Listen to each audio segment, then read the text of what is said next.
সৎ মায়ের সাথে এমন কাজ কেউ কখনো করে না। যদি গল্পটি আপনারা সম্পূর্ণ শোনেন তাহলে আপনাদের মেশিন দিয়ে পানি চলে আসবে। আপনারা হাতের কাজ করতে বাধ্য হবেন, তাই হাতের কাজ করার আগে অবশ্যই হাতের কাছে আপনারা টিস্যু রাখবেন। আমি কখনো ভাবিনি যে স্কুল থেকে বাড়ি ফেরার পর আমাকে এমন দৃশ্য দেখতে হবে। আমি ভেবেছিলাম বাড়িতে শুধু আমি একাই থাকব, কিন্তু আমি আমার সৎ মায়ের ঘরের সামান্য খোলা দরজার পিছনে যা দেখলাম তা আমাকে অবাক করে দিল। সেই মুহূর্তটা এতটাই অন্তরঙ্গ এবং নিয়ন্ত্রণের বাইরে ছিল যে আমার পুরো দুনিয়া এক মুহূর্তে বদলে গেল। এরপর যা ঘটল তা আমাদের মধ্যে সবকিছু বদলে দিল, এমন কিছু যা আমরা দুজনেই কখনো ভুলতে পারব না। তো বন্ধুরা, সঙ্গে থাকুন, কারণ আমি আপনাদের বলব যে এই সব কীভাবে এমন এক রাতে পরিণত হল যা আমি কখনো ভুলব না। আমি এইমাত্র স্কুল থেকে বাড়ি ফিরেছিলাম। সারাদিনের ক্লান্তি আমার এমনভাবে অনুভূত হচ্ছিল যেন আমার ভারী ব্যাগটা আমার কাঁধের উপর চেপে বসে আছে। বাড়িতে একটা অদ্ভুত নীরবতা ছিল, শুধু ফ্রিজের হালকা আওয়াজ গুঞ্জন করছিল। পরন্ত বিকেলের সোনালি রোদ মেঝেতে লম্বা রেখা ফেলছিল, আর সবকিছু শান্ত স্নিগ্ধ লাগছিল। এমন মনে হচ্ছিল যেন আমি একেবারে একা। তারপর আমি আমার ব্যাগটা সোফায় ছুড়ে দিলাম, এই ভেবে যে আগে কিছু খাব আর তারপর কিছুক্ষণ বিশ্রাম নেব। অন্য কেউ বাড়ি আসার আগে, যেই আমি রান্নাঘরের দিকে এগোলাম, একটা আওয়াজ আমার মনোযোগ আকর্ষণ করল। একটা ধীর আওয়াজ, কিন্তু পরিষ্কার শোনা যাচ্ছিল। এরপর আমি এক মুহূর্তের জন্য থেমে গেলাম, বুঝতে পারছিলাম না যে আমি কি শুনছি। আওয়াজটা ধীর ছিল, যেন কোনো হালকা গুঞ্জন বা ফিসফিসানি। তাতে কিছু আলাদা ছিল, কিছু অন্তরঙ্গ প্রভাবিত করার মতো। তারপর আমি আরও মনোযোগ দিয়ে শুনলাম, এটা জানার চেষ্টা করে যে এই আওয়াজ কোথা থেকে আসছে। আওয়াজটা খুব জোরালো ছিল না, কিন্তু তাতে এমন কিছু ছিল যা আমাকে অস্থির করে তুলছিল। ধীরে ধীরে সামলে নিয়ে আমি হোলের দিকে পা বাড়ালাম। আমার পা মেঝেতে কোনো আওয়াজ করছিল না। যেই আমি আওয়াজের উৎসের কাছাকাছি পৌঁছলাম, তখন আমার সৎ মায়ের ঘরের দরজাটা সামান্য খোলা ছিল। শুধু এতটাই খোলা ছিল যে আমি বিছানার কিনারার আর তার ওপাশের একটা অংশ দেখতে পাচ্ছিলাম। আমার দেখা উচিত হয়নি। এটা আমি জানতাম যে দেখা উচিত নয়, কিন্তু কিছু একটা আমাকে সেই দরজার দিকে টেনে নিয়ে যাচ্ছিল। আমার জানার ইচ্ছা আমাকে বাধ্য করছিল। তখন আমি একটু ঝুঁকে দরজার সেই ছোট্ট ফাঁক দিয়ে উকি দিলাম। তখনই আমি দেখলাম যে আমার সৎ মা বিছানায় শুয়ে আছেন, তার পিঠটা সামান্য বাঁকানো। তার চোখ বন্ধ আর তিনি পুরোপুরি আনন্দে ডুবে আছেন। এক মুহূর্তের জন্য আমি নড়তেও পারলাম না, আমি সেখানেই দাঁড়িয়ে রইলাম। আমার শ্বাস বন্দী হয়ে গিয়েছিল যেন আমি যা দেখছিলাম তা বোঝার চেষ্টা করছিলাম। তিনি নিজেকে স্পর্শ করছিলেন, তার আঙুলগুলো ধীরে ধীরে এবং অবিরাম একটা ছন্দে নড়ছিল। আর তার ধীর ধীর দীর্ঘশ্বাস তার ঠোঁট থেকে বেরিয়ে আসছিল। এই দৃশ্য আমার ভেতরের গভীরে নেমে গেল, এমন কিছু যা আমি আগে কখনো অনুভব করিনি। এবার হঠাৎ করে দেখে আমার হৃদস্পন্দন দ্রুত হয়ে গেল। আমার বুক জোরে জোরে ধড়ফড় করতে লাগল আর আমার শরীরে একটা গরম স্রোত বয়ে গেল। আমার সেখান থেকে চলে যাওয়া উচিত ছিল, চুপচাপ পিছিয়ে যাওয়া উচিত ছিল। আর এমন ভান করা উচিত ছিল যে আমি কিছুই দেখিনি। কিন্তু আমি নড়তেও পারছিলাম না, আমি সেখানেই দাঁড়িয়ে রইলাম, আমার চোখ তার উপর স্থির ছিল। তার প্রতিটি ছোট নড়াচড়া আমার ভেতরে আলোড়ন সৃষ্টি করছিল। তাকে অত্যন্ত সুন্দর লাগছিল সেই মুহূর্তে। তার নড়াচড়াগুলো এত সহজ, স্বাভাবিক আর সুন্দর লাগছিল। কিছুক্ষণ পর আমি ভাবলাম এবার আমার সরে যাওয়া উচিত। তখন যেই আমি পিছিয়ে যেতে যাচ্ছিলাম, তিনি তার চোখ খুললেন। এক মুহূর্তের জন্য আমার মনে হলো আমি ধরা পড়ে গেছি, কিন্তু তিনি কোনো প্রতিক্রিয়া দেখালেন না। তিনি শুধু আমাকে দেখলেন। তার দৃষ্টি নরম ছিল, যেন আহ্বান জানাচ্ছে। তাতে না কোনো রাগ ছিল আর না কোনো বিস্ময়, শুধু একটা ধীর হাসি যা আমাকে আরও অস্থির করে তুলছিল। তখন তিনি ধীরে ধীরে বললেন, ভেতরে এসো। তার আওয়াজ ধীর আর উষ্ণ ছিল, আর এক মুহূর্তের জন্য আমার মনে হল আমি এটা শুনিনি। কিন্তু যখন আমি নড়লাম না, তখন তিনি আবার হেসে একটু জোরে বললেন, ভেতরে এসো। সেই সময় আমার পা নিজে থেকেই দরজার দিকে এগিয়ে গেল। আমার বুক দ্রুত ধড়ফড় করছিল। একটা অদ্ভুত ভয় আর উত্তেজনার অনুভূতি আমার ভেতরে ঘুরপাক খাচ্ছিল। আর যখন আমি অবশেষে বিছানার কাছে পৌঁছলাম, তাকে নিচ থেকে দেখলাম, তখন আমি আমাদের মধ্যেকার সেই টানটা অনুভব করলাম, যেন বাতাসে কিছু ভারী হয়ে আছে। তখনও তিনি কিছু বললেন না, শুধু তার গভীর তীক্ষ্ণ দৃষ্টিতে আমাকে দেখতে থাকলেন, যেন আমাকে পুরোপুরি পড়ে ফেলছেন। তখনই আমি কিছু বলার চেষ্টা করলাম, কিন্তু কিছু বলতে পারলাম না। নিজের আওয়াজটা যেন গিলে ফেললাম, আমার মুখ শুকিয়ে যাচ্ছিল আর আমার চিন্তাগুলো বেসামাল হতে শুরু করেছিল। কিন্তু তার কোনো ফারক পড়ল না। তিনি শুধু ধীরে ধীরে আমার হাত ধরলেন। তার স্পর্শ একদম নরম আর কোমল ছিল, কিন্তু তাতে একটা দৃঢ়তা ছিল। তারপর যেই তিনি আমাকে আরও কাছে টানলেন, এবার আমার বুক দ্রুত ধড়ফড় করতে লাগল। আর আমার পেটের মধ্যে একটা অদ্ভুত টানটান ভাব অনুভব হচ্ছিল, যেন একটা গীত তৈরি হচ্ছে, কিন্তু তার সাথে আরও কিছু ছিল, কিছু একটা যা উত্তেজনার মতো লাগছিল, আশায় ভরা। যখন আমি তার বিছানার পাশে বসলাম, সে আমার হাত ছাড়ল না, বরং সে ধীরে ধীরে সেটাকে নিজের শরীরের নিচের দিকে টেনে নিল, তার কোমরের নরম বাঁকের কাছে। তখন তার ত্বকের উষ্ণতা আমার আঙুলের মাধ্যমে অনুভব হচ্ছিল। যে মুহূর্তে আমি তার হাত আমার হাতের উপর অনুভব করলাম, যা আমাকে ধীরে ধীরে এবং সচেতনভাবে নির্দেশ দিচ্ছিল বলে মনে হচ্ছিল, সেই সময় আমার দম বন্ধ হয়ে আসছিল। তার ত্বকের নিচে তার স্পন্দন, তার বুকের ধীর ওঠানামা, সব আমি অনুভব করছিলাম। তখন সে আস্তে করে বলল, ভয় পেও না। কি তার গলা এত ধীরে ছিল যে প্রায় শোনাই যাচ্ছিল না, কিন্তু তাতে এক ধরনের কোমলতা ছিল যা আমার হৃদয়ে গেঁথে গেল। শুধু শান্ত থাকো গু। তারপর আমি মাথা নাড়লাম, যদিও আমি নিশ্চিত ছিলাম না যে আমি বেশি অস্থির ছিলাম নাকি উত্তেজিত। তার আঙুলগুলো আমার আঙুলের মধ্যে জড়ানো ছিল, আমাকে নির্দেশ দিচ্ছিল, যেন আমরা দুজনেই একসাথে তালে ছিলাম। প্রতিটি স্পর্শে আমার শরীরে বিদ্যুতের মতো শিহরণ জাগছিল, আর আমি অনুভব করছিলাম যে আমাদের মধ্যেকার বন্ধন প্রতি মুহূর্তে আরও গভীর হচ্ছে। এটা শুধু শারীরিক ছিল না, এটা অন্য কিছু ছিল, কিছু অন্তরঙ্গ যা একদম বাস্তব ছিল। সেই মুহূর্তগুলো দীর্ঘায়িত হতে লাগল, বাইরের দুনিয়া ফিকে হয়ে গেল, আর শুধু আমরা দুজন এই ঘরে রয়ে গেলাম, এমন কিছু আদান প্রদান করছিলাম যা নিষিদ্ধ ছিল, কিন্তু তবুও ঠিক মনে হচ্ছিল। সময় ধীর হয়ে গিয়েছিল, প্রতিটি শ্বাস, প্রতিটি স্পর্শ যেন এক যুগ বলে মনে হচ্ছিল। যখন আমাদের মধ্যেকার অস্থিরতা চরমে পৌঁছাতে লাগল, সে আমাকে আরও কাছে টেনে নিল, তার শরীর আমার শরীরের সাথে মিশে গেল।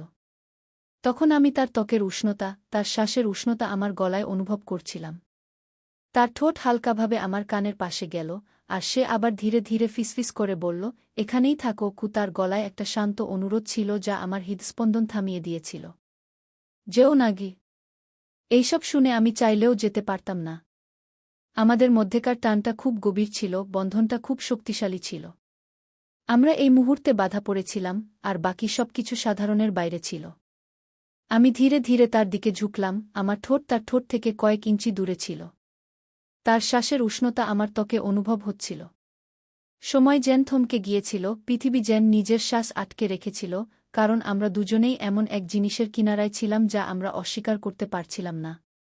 আমাদের মধ্যেকার বাতাস আশায় ভরা ছিল, আর সেই টান আমার পুরো শরীরে শিহরণ জাগিয়ে দিয়েছিল। তারপর, যখন আমার মনে হলো যে এই মুহূর্তটা এবার ভেঙে যাবে, তখনই সে আমার দিকে ঝুঁকে তার ঠোঁট আমার ঠোঁটে আলতো করে ছুঁয়ে দিল। সেই হালকা স্পর্শ আমার ভেতরে আবার উষ্ণতার ঢেউ বইয়ে দিল। শুরুতে এটা হালকা ছিল, যেন আমরা দুজনেই এটা অনুভব করছিলাম, কিন্তু তারপর এটা গভীর হল। তার ঠোঁট আমার ঠোঁটের উপর আরও দুইভাবে চেপে বসল। তার হাত তখনও আমাকে পথ দেখাচ্ছিল, আমাকে দেখাচ্ছিল যে সে কি চায়, আর আমরা দুজনেই কি চাই। সেই চুম্বন ধীর, কোমল ছিল, তাতে এমন এক আকাঙ্ক্ষা ছিল যা কেবল আমরাই বুঝতে পারছিলাম। মনে হচ্ছে যেন আমরা দুজনে যা কিছু চেপে রেখেছিলাম তা সেই মুহূর্তে বয়ে যাচ্ছে। প্রতিটি স্পর্শ, প্রতিটি শ্বাস, প্রতিটি হৃদস্পন্দন একসাথে ডুবে যাচ্ছিল, যেন আমরা অবশেষে সেই অস্থিরতার কাছে হার মেনেছিলাম যা আমাদের দুজনের মধ্যে তৈরি হচ্ছিল। আমরা এভাবেই একে অপরকে জড়িয়ে অনেকক্ষণ রইলাম, বাইরের দুনিয়া ভুলে গিয়েছিলাম। আমি অনুভব করতে পারছিলাম যে তার শরীর হালকা কাঁপছিল, আর তার ধীর শ্বাসের শব্দ আমাদের মধ্যেকার বাতাসে প্রতিধ্বনিত হচ্ছিল। অবশেষে তিনি একটু পিছিয়ে গেলেন, তখন তার কপাল আমার কপালে ঠেকেছিল। তার চোখ অর্ধেক বন্ধ, অর্ধেক খোলা ছিল, যেন সে নিজের শ্বাস গোছাচ্ছে। তখন আমি তার ঠোঁটে একটা হালকা হাসি দেখলাম, যাতে এক ধরনের তৃপ্তি ছিল, যা আমার মন আনন্দে ভরিয়ে দিয়েছিল। তুমি ঠিক আছো? তিনি ধীরে ধীরে জিজ্ঞাসা করলেন। তার গলা খুব কষ্টে শোনা যাচ্ছিল, কিন্তু তাতে এমন এক কোমলতা ছিল যা আমাকে নিরাপদ এবং আপন অনুভব করাল। আমি হ্যাঁ সূচক মাথা নাড়লাম, কারণ শব্দ আমার মুখ থেকে বেরোচ্ছিল না। তিনি আবার হাসলেন, তার আঙুলগুলো আমার চুলের মধ্যে হালকাভাবে চালিয়ে দিলেন। তিনি একবার ফের আমার দিকে ঝুঁকে আমার গালে হালকা করে তার ঠোঁট ছুঁয়ে দিলেন, আর তারপর পুরোপুরি পিছিয়ে গেলেন। ঘরে এখন একটা উষ্ণ, শান্ত পরিবেশ ছিল। যে টানটান ভাব আগে ছিল তা এখন এক কোমল, উজ্জ্বল তৃপ্তিতে বদলে গিয়েছিল। আমরা দুজনেই অনেকক্ষণ কিছু বললাম না, শুধু এভাবেই বসে রইলাম। আমাদের শ্বাস ধীরে ধীরে স্বাভাবিক হচ্ছিল। আমাদের মধ্যেকার উষ্ণতা এখন আরও নরম, আরও অন্তরঙ্গ হয়ে গিয়েছিল। তারপর তিনি তার মাথা আমার কাঁধে রাখলেন, আর আমি আমার হাত তার চারপাশে জড়িয়ে ধরলাম আর তাকে কাছে টেনে নিলাম। যেমন আমরা এই হালকা ম্লান আলোতে বসেছিলাম, বাড়ির হালকা ঘরোয়া শব্দ আমাদের ঘিরে ধরছিল। যা কিছু আমাদের মধ্যে ছিল তা নতুন, ভঙ্গুর এবং সম্পূর্ণ অপ্রত্যাশিতভাবেই ঘটেছিল। কিন্তু সেই মুহূর্তে এই সবের কোনো মানে ছিল না। শুধু এটাই গুরুত্বপূর্ণ ছিল যে আমরা এখানে ছিলাম, এমন কিছু লেনদেন করছিলাম যা অত্যন্ত বিশেষ মনে হচ্ছিল, এমন কিছু যা কোনো কল্পনার অতীত ছিল। আর আপাতত এটুকুই যথেষ্ট ছিল। এই সবের মধ্যে আমাদের দুজনের মাঝের নীরবতা ধীরে ধীরে কমে আসছিল। ওদিকে জানালা দিয়ে ছেকে আসা রোদ এখন হালকা হতে শুরু করেছিল, ঘরে একটা নরম সোনালি আভা ছড়িয়ে দিচ্ছিল। কিন্তু ভেতরের সবকিছুতে একটা অদৃশ্য শক্তি ভরে ছিল, যা কিছু এইমাত্র ঘটেছিল তার গভীরতা পরিবেশে বজায় ছিল। আর যদিও আমরা দুজনের কেউই কিছু বলছিলাম না, কিন্তু এমন মনে হচ্ছিল যেন আমরা দুজনেই এমন কোনো মুহূর্তের অপেক্ষা করছিলাম যা এখনও পুরোপুরি ঘটেনি। আমি অনুভব করতে পারছিলাম যে তার শরীরটা আমার তুলনায় একটু শিথিল হতে শুরু করেছিল, কিন্তু যেভাবে তিনি আমার আরও কাছে সরে আসছিলেন, তার হাতটা ধীরে ধীরে আমার বুকের উপর রাখা ছিল, এটা স্পষ্ট ছিল যে আমাদের মধ্যে যা শুরু হয়েছিল তা এখনও শেষ হয়নি।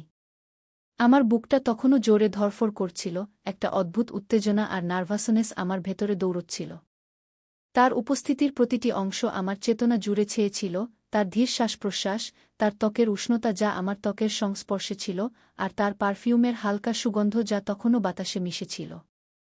তখনই ও আলতো করে মাথা ঘোরাল, তখন ওর ঠোঁট আমার গলার কাছে আলতো করে ছুঁয়ে গেল, যা আমার শরীরে একটা শিরশিরানি বয়ে দিল। সেই স্পর্শ হালকা ছিল, যেন আমি সেখানে ছিলামই না, কিন্তু সেটা আমার ভেতরে কিছু জাগিয়ে দিল, একটা ধিকিধিকি জ্বলা আকাঙ্ক্ষা। আমি কিছুক্ষণের জন্য চোখ বন্ধ করলাম, তারপর সেই অনুভূতিটা নিজের মধ্যে ধারণ করতে দিলাম। তারপর আমি ওর দিকে তাকালাম, তখন ওর চোখ আমার চোখের সাথে মিলল, আর এইবার ওর দৃষ্টিতে অন্য কিছু ছিল, কিছু গভীর, আর আরও তীব্র।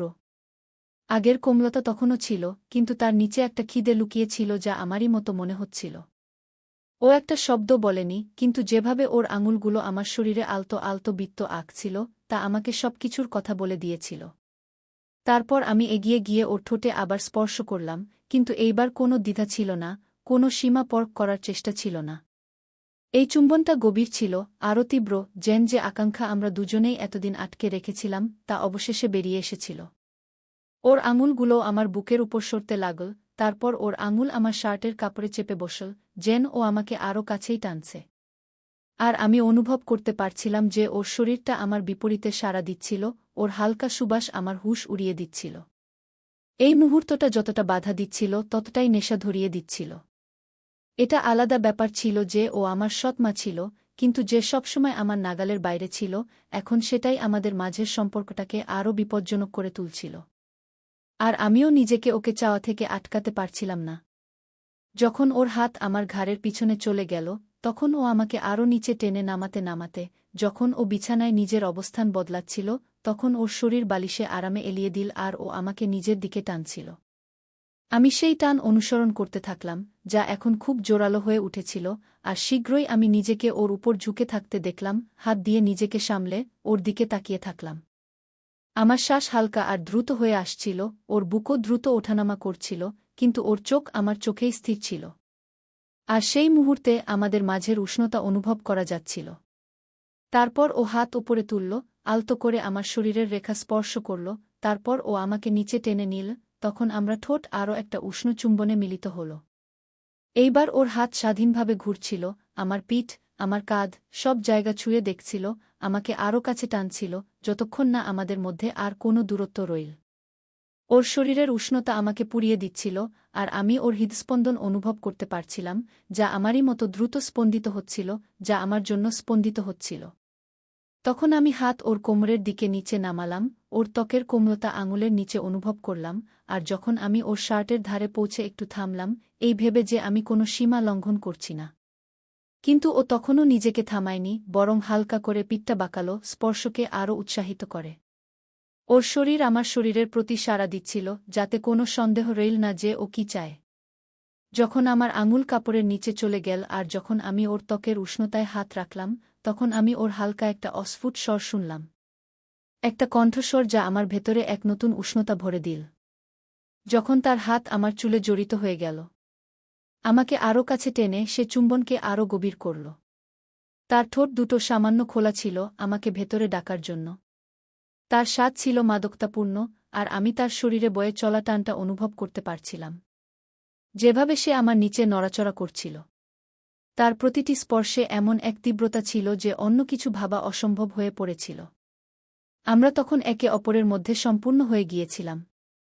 আমাদের মাঝের সব দেওয়াল ভেঙে পড়ছিল। যেন আমরা সেই আকাঙ্ক্ষা পূরণ করছিলাম যে আগুন এতদিন ধরে সতহের নিচে জ্বলছিল। এখন ফেরার কোনো পথ ছিল না। এই অনুভূতির ভার পরিবেশে ছিল, কিন্তু আমাদের কেউ তা নিয়ে ভাবেনি। শুধুমাত্র এই মুহূর্ত, এই সংযোগ, আর এই অটুট টান যা আমাদের একে অপরের দিকে টানছিল, সেটাই এখন গুরুত্বপূর্ণ ছিল। তার হাত সবখানে ছিল। আমার কাঁধ, বাহু আর বুকের রেখা অনুভব করছিল। যেন সে আমাকে যথেষ্ট পরিমাণে পাচ্ছিল না। আর আমিও ঠিক তেমনি অনুভব করছিলাম। যতবার আমি তাকে স্পর্শ করছিলাম, তত বেশি আমি দেখলাম। আর এই সব কিছুর তীব্রতা প্রায় অসহনীয় হয়ে উঠছিল। মনে হচ্ছিল যেন আমরা অনেক দিন ধরে নিজেদের আটকে রেখেছিলাম। আর এখন যখন দরজা খুলে গেছে, তখন আমাদের ভাসিয়ে নিয়ে যাওয়া এই বন্যাকে থামানোর কোনো উপায় ছিল না। সে আমার ঠোঁটে হালকা দীর্ঘশ্বাস ফেল। তার আঙুল আমার চুলে আরও শক্ত হয়ে গেল, আর সে তার শরীর আমার বিপরীতে চেপে ধরল। আর তারপর তার সেই শব্দে আমার ভেতরে আকাঙ্ক্ষার এক নতুন ঢেউ উঠল। আমিও তাকে যথেষ্ট পরিমাণে পাচ্ছিলাম না। তার গন্ধ, তার স্বাদ, আর আমার নিচে তার শরীরের অনুভূতি। আমার শরীরের প্রতিটি অংশ বলছিল, আর আমি জানতাম যে এখন আর ফেরা সম্ভব নয়।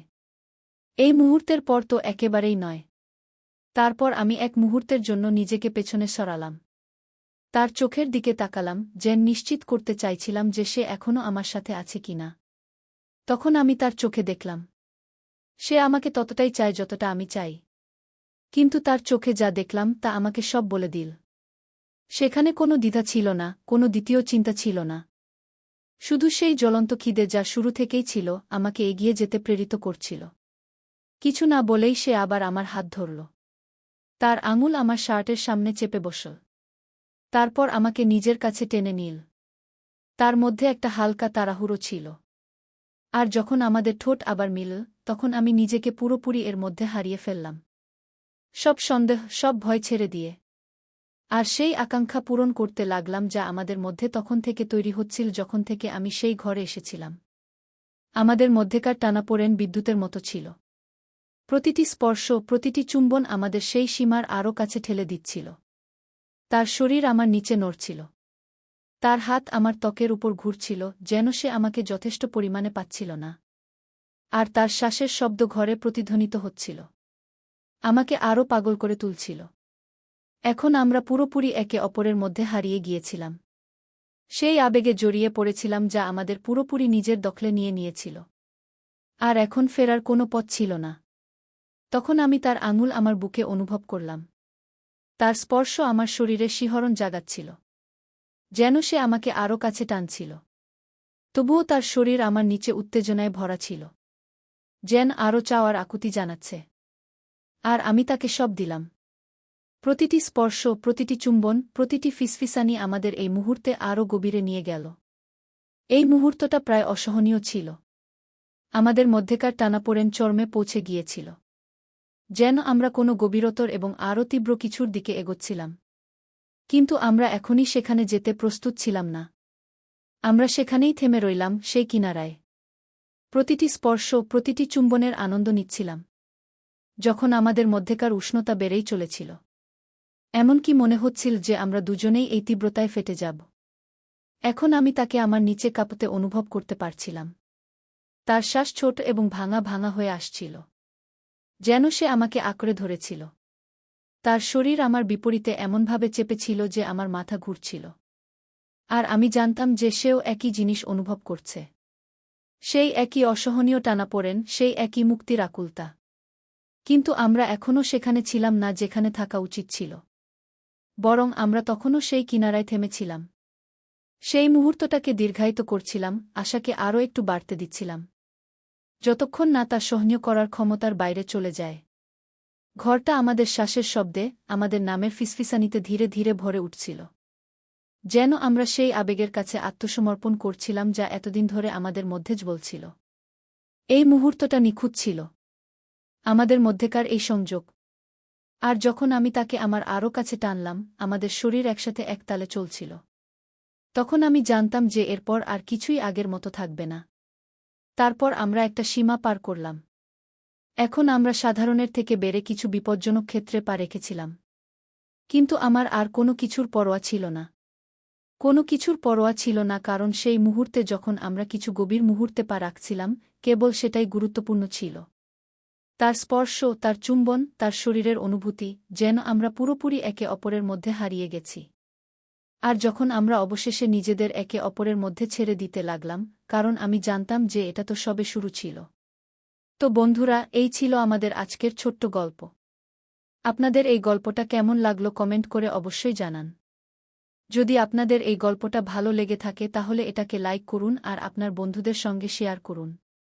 ভবিষ্যতেও এমন রোমাঞ্চকর গল্পের জন্য আমাদের চ্যানেল সাবস্ক্রাইব করুন আর বেল আইকনটা টিপতে ভুলবেন না, যাতে আপনি আমাদের কোনো গল্প মিস না করেন। ধন্যবাদ।